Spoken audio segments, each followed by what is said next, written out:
अगर आप कक्षा 12 के स्टूडेंट हो और आप चाहते हो कि गणित में आपको प्रश्न रखे हुए मिले, आपका इंतजार करें, तो ये क्लास और ये प्रश्न आपके लिए, क्योंकि आज हमने इस क्लास में उन प्रश्नों को कवर किया जो बोर्ड परीक्षा 2026 की परीक्षा में 23 फरवरी को यानी आज गणित के पेपर में आपको ये प्रश्न रखे हुए मिलेंगे। और इन सभी प्रश्नों का हल इसी चैनल पर मिलेगा। इसी चैनल पर मैंने इन सभी प्रश्नों को अच्छी तरह से हल किया है। तो चलते हैं प्रश्नों की ओर। प्रश्न 1, दिखाइए कि इस प्रश्न में मेरे को यह सिद्ध करके देना है कि जो रिलेशन है आर एक तुल्यता संबंध है। यह प्रश्न 8 नंबर में आता है और कभी कभी 5 नंबर में भी दे देता है। दूसरा प्रश्न, दूसरे प्रश्न में मेरे को यह सिद्ध करके देना है कि, ठीक है भाई, सिद्ध कीजिए कि R1 इंटरसेक्शन R2 भी समुच्चय ए में एक तुल्यता संबंध है। यह प्रश्न दो तरह से पूछता है और दोनों प्रकार मैंने लिख दिए हैं अथवा करके, ठीक है। ये प्रश्न 5 नंबर में आता है, कभी कभी 8 नंबर में भी दे देता है। तीसरा प्रश्न, इसमें मेरे को ये सिद्ध करके देना है कि LHS RHS के बराबर है या नहीं है। ये प्रश्न 2 नंबर में आता है। चौथा प्रश्न, यदि इसकी सहायता से मेरे को ये सिद्ध करके देना है। ये प्रश्न 5 नंबर में आता है या तो 2 नंबर में। पांचवा प्रश्न, इसका मान ज्ञात करके देना है। प्रश्न 2 नंबर में आता है। प्रश्न नंबर 6, इसका भी मान ज्ञात करके देना है। ये भी 2 नंबर में आता है, ठीक है। प्रश्न नंबर 7 और 8, इनमें से आपको एक प्रश्न जरूर मिलेगा। इन दोनों प्रश्नों का मुख्य मान ज्ञात करके देना है। 2-2 नंबर में आते हैं। 9वां प्रश्न, यदि आव्यूह, ठीक है, यहां पर आव्यूह दिए हुए हैं तो AB तथा BA ज्ञात कीजिए। क्या AB बराबर है BA के? जब हम ये ज्ञात कर लेंगे तो ये बता सकते हैं कि AB बराबर है BA के या नहीं। ओके, ये प्रश्न 5 नंबर में आता है और वेरी मोस्ट इंपोर्टेंट प्रश्न है। प्रश्न नंबर 10, इस प्रश्न में मेरे को ये सिद्ध करके देना है कि LHS RHS के बराबर है या नहीं है। ये प्रश्न 5 नंबर में आता है। प्रश्न नंबर 11, आव्यूह X और Y ज्ञात कीजिए। यहाँ पर आव्यूह दिए हुए हैं। इन दोनों आव्यूह की सहायता से मेरे को, ठीक है, आव्यूह X और Y का मान ज्ञात करके देना है। ये प्रश्न वेरी मोस्ट इंपोर्टेंट प्रश्न है। 12वां प्रश्न, यदि ए आव्यूह हो तो सिद्ध कीजिए। मेरे को इसमें यह सिद्ध करके देना है कि LHS RHS के बराबर है या नहीं है। ये प्रश्न 5 नंबर में आता है और ये भी प्रश्न 5 नंबर में आता है।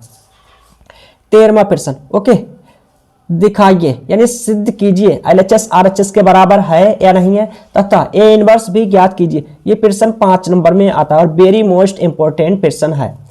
अब हम चलते हैं प्रश्न नंबर 14 की ओर। प्रश्न 14, यदि A आव्यूह हो तो सत्यापित कीजिए यानी सिद्ध कीजिए। इस प्रश्न में मेरे को यह सिद्ध करके देना है कि LHS RHS के बराबर है या नहीं है और A इनवर्स भी ज्ञात कीजिए। ये प्रश्न आपको 100% रखा हुआ मिलेगा, तो इस प्रश्न को अच्छी तरह से तैयार कर लेना। ये प्रश्न हर साल 8 नंबर में आता है। प्रश्न नंबर 15, आव्यूह विधि से हल ज्ञात कीजिए यानी इन समीकरण निकाय को मेरे को आव्यूह विधि से हल करना है और X Y Z के मान ज्ञात करने हैं, ठीक है भाई। ये प्रश्न 8 नंबर में आता है और हर साल आता है। ये प्रश्न आपको 100% बोर्ड परीक्षा में रखा हुआ मिलेगा, तो अच्छी तरह से इन दोनों प्रश्नों को तैयार कर लेना। 16वां प्रश्न, इसकी सहायता से ये सिद्ध करके देना है। ये प्रश्न 2 नंबर में आता है, कभी कभी 5 नंबर में भी दे देता है। 17वां प्रश्न, इसकी सहायता से ये सिद्ध करके देना है। ये प्रश्न 5 नंबर में आता है। 18वां प्रश्न, निम्नलिखित फलन के सांतता पर विचार कीजिए। तो इस प्रश्न में मेरे को ये, ठीक है, सिद्ध करके देना है यानी चेक करके देना है कि जो फलन है वो सांतता है या नहीं है। ये प्रश्न 5 नंबर में आता है। 19वां प्रश्न, इसकी सहायता से मेरे को ये सिद्ध करके देना है, ठीक है। ये प्रश्न 5 नंबर में आता है। 20वां प्रश्न, यहाँ पर इस प्रश्न में x के सापेक्ष अवकल गुणांक ज्ञात करना यानी x के सापेक्ष अवकलन करना है एक बार। यहाँ पर ये समीकरण दिया हुआ है। 5 नंबर में प्रश्न आता है, वेरी मोस्ट इंपोर्टेंट प्रश्न है। 21वां प्रश्न, सिद्ध कीजिए कि दी हुई त्रियक ऊंचाई और महत्तम आयतन वाले शंकु का अर्ध शीर्ष कोण इतना होता है। यह सिद्ध करके देना है। tan inverse √2। ये प्रश्न 8 नंबर में आता है। 22वां प्रश्न, सिद्ध कीजिए कि एक शंकु के अंतर्गत महत्तम वक्र पृष्ठ वाले लंबवृत्तीय बेलन की त्रिज्या शंकु की त्रिज्या की आधी होती है। ये प्रश्न 8 नंबर में आता है। ये दोनों प्रश्न वेरी मोस्ट इंपोर्टेंट प्रश्न है। 23वां प्रश्न, सिद्ध कीजिए कि दिए हुए पृष्ठ, ठीक है, और महत्तम आयतन वाली लंबवृत्तीय शंकु का अर्ध शीर्ष कोण साइन इनवर्स 1/3 होता है। इन तीनों प्रश्नों से आपको एक प्रश्न जरूर मिलेगा, तो इन तीनों प्रश्नों को अच्छी तरह से तैयार कर लेना। ठीक है भाई, कभी कभी 8 नंबर में आते हैं और कभी कभी 5 नंबर में आते हैं। 24वां प्रश्न, समाकलन का मान ज्ञात कीजिए। तो ये प्रश्न 5 नंबर में आता है। 25वां प्रश्न, इसमें मेरे को ये सिद्ध करके देना है कि LHS RHS के बराबर है या नहीं। ये प्रश्न आपको 25वां प्रश्न 101% बोर्ड परीक्षा में रखा हुआ मिलेगा, तो इस प्रश्न को अच्छी तरह से तैयार कर लेना। 26वां प्रश्न, ओके, समाकलन का मान ज्ञात कीजिए। ये प्रश्न 5 नंबर में आता है, वेरी मोस्ट इंपॉर्टेंट प्रश्न है। तो अब हम चलते हैं 27वें प्रश्न की ओर। 27वां प्रश्न, सिद्ध कीजिए। इस प्रश्न में मेरे को यह सिद्ध करके देना है कि LHS RHS के बराबर है या नहीं है। ये प्रश्न 8 नंबर में आता है। ठीक है, 28वां प्रश्न, ठीक है, को हल कीजिए, यानी समाकलन मेरे को करना है x के सापेक्ष। प्रश्न 5 नंबर में आता है। 29वां प्रश्न, सिद्ध कीजिए कि, इसमें मेरे को यह सिद्ध करके देना है कि LHS RHS के बराबर है या नहीं है। ये प्रश्न 2 तरह से आता है। एक तरीका यह है कि लॉग के साथ साइन देगा या तो लॉग के साथ कॉस देगा। प्रश्न 5 नंबर में आता है, कभी कभी 8 नंबर में भी दे देता है। 30वां प्रश्न, दिखाइए कि, यानी सिद्ध कीजिए परवलय, यहाँ पर जो परवलय का समीकरण दिया हुआ है y स्क्वायर बराबर 4ax का, इसकी नाभिलंब जीवा से घिरा क्षेत्रफल इतना होगा। मेरे को यह सिद्ध करके देना है। प्रश्न 5 नंबर में आता है। 31वां प्रश्न, वक्र, यहाँ पर जो दीर्घवृत्त का समीकरण दिया हुआ है से घिरे भाग या हम कहें क्षेत्र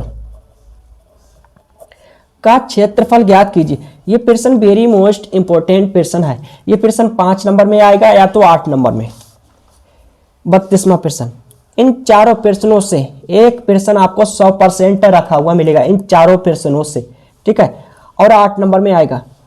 101% चांस है कि यह प्रश्न आएगा। ठीक है, ये वाला अच्छी तरह से तैयार करेगा। ठीक है, 8 नंबर में आएगा, एक प्रश्न आएगा, इन चारों प्रश्नों से एक प्रश्न। 36वां प्रश्न, दिखाइए कि, यानी सिद्ध कीजिए। इसमें मेरे को ये सिद्ध करके देना है ये। ठीक है, 8 नंबर में प्रश्न आता है। 37वां प्रश्न, दिखाइए कि, यानी सिद्ध कीजिए। इस प्रश्न में मेरे को ये सिद्ध करके देना, और इन दोनों प्रश्नों को मैंने चैनल पर 8G ट्रिक से हल किया है। 8 नंबर में प्रश्न आता है। 38वां प्रश्न, यदि एक समांतर चतुर्भुज के संलग्न भुजाएं, यहाँ पर वेक्टर A वेक्टर B दिए हुए हैं, तो उस समांतर चतुर्भुज का क्षेत्रफल मेरे को ज्ञात करके देना है। ये प्रश्न 8 नंबर में आता है। 29वां प्रश्न, रेखाओं, यहाँ पर जो कार्तीय रूप में रेखाओं के समीकरण दिए हुए हैं के बीच की न्यूनतम दूरी ज्ञात कीजिए। ये प्रश्न 8 नंबर में आता है, और बोर्ड परीक्षा 2026 की परीक्षा में ये प्रश्न आपको 101% रखा हुआ मिलेगा, ये मेरी गारंटी है। तो इस प्रश्न को अच्छी तरह से तैयार करके जाना। 40वां प्रश्न, रेखाओं L1 व L2, यहाँ पर जो सदिश रूप में रेखाओं के समीकरण दिए हुए हैं के बीच की न्यूनतम दूरी ज्ञात कीजिए। ये प्रश्न 8 नंबर में आता है। ठीक है, 41वां प्रश्न, रेखा युग्म, जो यहाँ पर कार्तीय रूप में रेखाओं के समीकरण दिए हुए हैं के मध्य कोण ज्ञात कीजिए। ये प्रश्न 8 नंबर में आता है। अब हम चलते हैं प्रश्न नंबर 42 की ओर।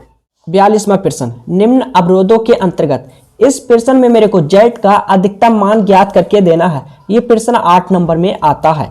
ओके, प्रश्न नंबर 43वां, इस प्रश्न में मेरे को Z का न्यूनतम मान ज्ञात करके देना। इन दोनों प्रश्नों से एक प्रश्न आएगा और 8 नंबर में आएगा, तो अच्छी तरह से तैयार कर लेना। ओके, 44वां प्रश्न, किस अधिवर्ष या हम कहें लीप वर्ष, बात है कि इसे हम लीप वर्ष भी कहते हैं, लीप वर्ष, ओके, में 53 रविवार होने की प्रायिकता ज्ञात कीजिए। प्रश्न 8 नंबर में आता है, वेरी मोस्ट इंपोर्टेंट प्रश्न है। 45वां प्रश्न, एक थैले में 4 लाल और 4 काली गेंदें हैं, और एक अन्य यानी दूसरे थैले में 2 लाल और 6 काली गेंदें हैं। दोनों थैलों में से एक को यादृच्छा चुना जाता है, यानी बिना देखे निकाला जाता है, यानी चुना जाता है, और उसमें से यानी एक थैले में से एक गेंद निकाली जाती है जो कि लाल है। इस बात की प्रायिकता ज्ञात कीजिए कि लाल गेंद पहले थैले से निकाली गई है। ये प्रश्न वेरी मोस्ट इंपोर्टेंट प्रश्न, तो अच्छी तरह से इस प्रश्न को तैयार कर लेना। आई होप समझ आया होगा। अभी जो मैंने आपको प्रश्न दिए हैं, अगर आपने इन सभी प्रश्नों को अच्छी तरह से तैयार कर लिया तो बोर्ड परीक्षा 2026 की परीक्षा में 23 फरवरी को यानी गणित में आज आप गेम पलट सकते हो। अगर आपने इन सभी प्रश्नों को अच्छी तरह से तैयार कर लिया तो आप गणित में केवल पास ही नहीं अच्छे नंबर भी ला सकते हो।